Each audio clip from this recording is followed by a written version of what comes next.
village after village, leaving them basking in the divine love.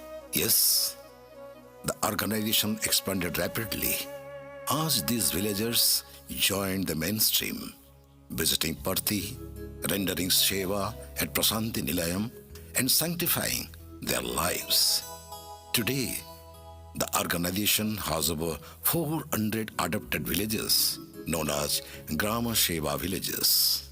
Guruji, in this way, these villages form the strongest pillars of the Sai mansion in Odisha.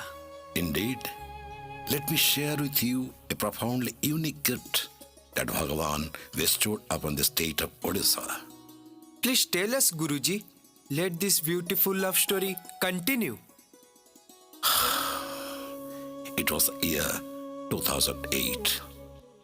Severe floods and cyclones ravaged coastal Odisha during September. Yes, Guruji. We have heard that the entire villages were washed away. People lost their shelters, their livestock, and even their loved ones. Yes, in the utter agony, they cried out to God. Sitting in Prasanthi Nilayam, Swami shed tears for them. Bhagwan simply could not bear to see the agony of his children. He immediately announced in the Sai Kulwant Hall that he would build concrete permanent houses for his flood-affected children. Oh my God, that is love in its purest, most selfless glory. His love knows no bounds.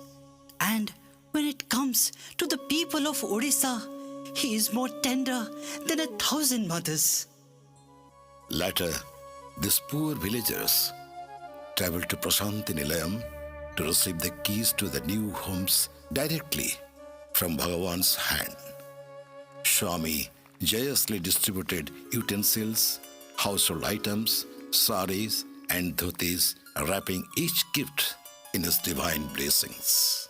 Swami truly filled Odisha with his boundless grace. Yes, but with one lingering, poignant note. What was that, Guruji?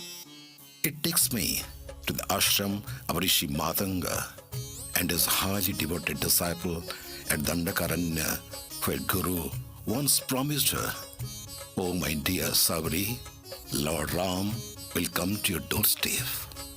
Armed with nothing but that promise, she waited.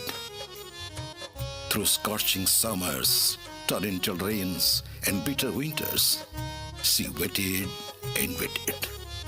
Let's watch this beautiful divine Leela. Yes, Yes, Guruji. Let's watch it.